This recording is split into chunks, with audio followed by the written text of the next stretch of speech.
ଆଜିର ଶୋଭାଯାତ୍ରା ହେଉଛି ଯେ ଆଗକୁ ଆମର ପ୍ରଭୁପାଦ ଯିଏ ମୂଳ ଆଚାର୍ଯ୍ୟ ଥିଲେ ଆମର ଗୌଡ଼ୀୟର ତାଙ୍କର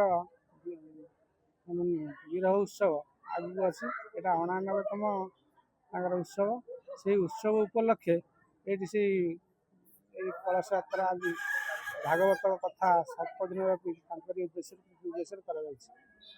ଆଉ ସିଏ କହିଥିଲେ କ'ଣ, ଜୀବମାନେ ସବୁ ଉଦ୍ଧାର କେମିତି ହେବେ, ସମସ୍ତେ ଧର୍ମହତା ହେଇଯାଉଛନ୍ତି, ତେଣୁ ପ୍ରତି ଜାଗାରେ ଜଣେ ଜଣେ ମାନେ ଗୋଟେ ଗୋଟେ ଆଶ୍ରମ ତିଆରି କଲେ। ସେ ଆଶ୍ରମର ନାଁ ଦେଇଥିଲେ ଗୌଡ଼ୀୟ ହସ୍ପିଟାଲ ବା ଆଧ୍ୟାତ୍ମିକ ଆତ୍ମ ଚିକିତ୍ସାଳୟ। ଏଇଠି ସବୁ ଯେତେବେଳେ ଭବ ରୋଗୀ ସବୁ ଏଇଠିକି ଆସିବେ, ତାଙ୍କର ଏଇଠି ଚିକିତ୍ସା କରାଯିବ।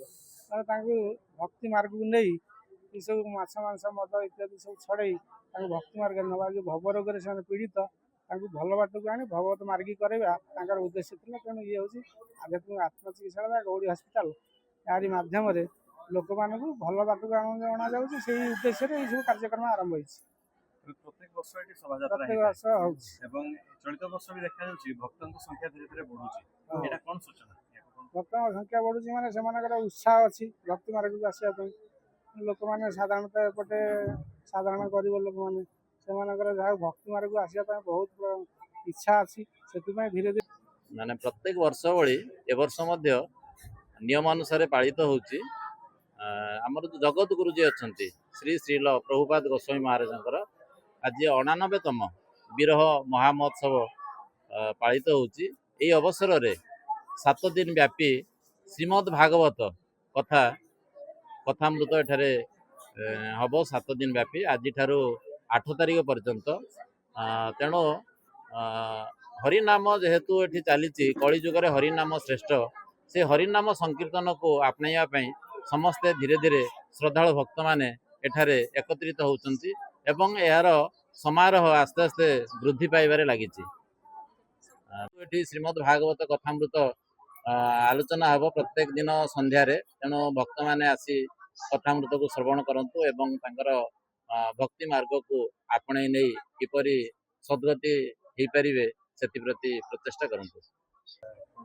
ଭଗବାନ ବେଦବ୍ୟାସ ମହର୍ଷିଙ୍କର ତପଫଳ ପ୍ରସୂତ ପୁତ୍ର କଲ୍ୟାଣ କଳ୍ପତରୁ ପରମହଂସ କଳଚୂଡ଼ାମଣି ଶ୍ରୀ ସୁଖଦେବ ଗୋସ୍ୱାମୀ ଚରଣ ପାଣ୍ଡବ କୁଳଚନ୍ଦ୍ରମା ବ୍ରହ୍ମଶାପଗ୍ରସ୍ତ ପ୍ରାୟୋପବେଶନକାରୀ ବ୍ରହ୍ମଶାପଗ୍ରସ୍ତ କୃଷ୍ଣ କଥା ଲୋକ ସମ୍ରାଟ ଶ୍ରୀ ପରୀକ୍ଷିତଙ୍କ ସମ୍ମୁଖରେ ଏ ଭାଗବତ କଥାକୁ 56 ପ୍ରଭାବ କୀର୍ତ୍ତନ କରୁଅଛନ୍ତି।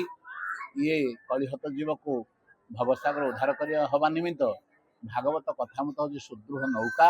ପରମ ମଙ୍ଗଳ ଏ ବାଣୀ ଜୀବ ନିସ୍ତରେ ଯାହା ଶୁଣି। ଏଣୁ ଏ ଭାଗବତ ଏମିତି ଏକ ଗ୍ରନ୍ଥ, ଏବେ ବି ଆମ ପରମ୍ପରା ଅଛି, ଯେତେବେଳେ ଜଣେ ଲୋକ ମହାପ୍ରାଣ କରୁଛି ଭାଗବତ କଥା ପଦେ ଶୁଣେଇଲେ ସେ ମହାପ୍ରାଣ କରୁଛି। ତେଣୁ ଭାଗବତ କଥା ଜୀବକୁ ମୁକ୍ତି ପ୍ରଦାନ କରେ, ଜୀବନ ମୁକ୍ତ କରେ ଏବଂ ପରମ ଶାସ୍ତ୍ର ଭାଗବତ ଅଭ୍ୟାସ କରୁଥିବା ନିତ୍ୟ। ଶାସ୍ତ୍ର କାହାକୁ କହନ୍ତି ନା, କପଟ ଧର୍ମ ଯାର ନାହିଁ ସହଜେ ଶାସ୍ତ୍ର ସେ ବୋଲାଇ। ସବୁ ପୁରାଣ ହେଲେ ଶାସ୍ତ୍ର, କିନ୍ତୁ ଭାଗବତ ହେଲେ ପରମ ଶାସ୍ତ୍ର। ପୁରାଣ ମାନଙ୍କରେ 5 ଲକ୍ଷଣ, ମହାପୁରାଣ ଭାଗବତ ହେଉଛନ୍ତି 10 ଲକ୍ଷଣ। ଅତଏବ ଇଏ ଭାଗବତ ଭଗବାନ ବ୍ୟାସଦେବଙ୍କର ଅନ୍ତିମ କୃତି। ଭାଗବତ ସର୍ବଶ୍ରେଷ୍ଠ ସାର, ଭକ୍ତି ଜ୍ଞାନ ବୈରାଗ୍ୟ ତତ୍ତ୍ୱ ଏବଂ ଜ୍ଞାନ ଏଥିରେ ସମନ୍ୱିତ ହେଇଛି। ଜୀବକୁ ମୁକ୍ତି ପ୍ରଦାନ କରିବା ନିମିତ୍ତ ଭାଗବତ ହେଲେ ଶ୍ରେଷ୍ଠ। ଅତଏବ ଭାଗବତ ପ୍ରତି ପଦେ ପଦେ ଭକ୍ତି କଥା, ମୁକ୍ତି କଥା, ଜ୍ଞାନ କଥା, ବୈରାଗ୍ୟ କଥା ଏବଂ ତତ୍ତ୍ୱ କଥା ନିହିତ ଅଛି। ଜଣେ ଲୋକର କେତେ ଜ୍ଞାନ ଅଛି ତାକୁ ଭାଗବତରେ କଷାଯାଏ। ଅତଏବ ଭାଗବତ ଶୁଣିବା ପୂର୍ବରୁ ରାମଚରିତ୍ର ଶୁଣିବା ଦରକାର। ଜଣେ ରାମଚରିତ୍ର ଶୁଣିଲେ ସେ ମନୁଷ୍ୟ ହୁଏ, ମନୁଷ୍ୟ ହେଲା ପରେ ଭାଗବତ ଶୁଣିଲା ପରେ ସେ ଜୀବନ ମୁକ୍ତ ହୁଏ।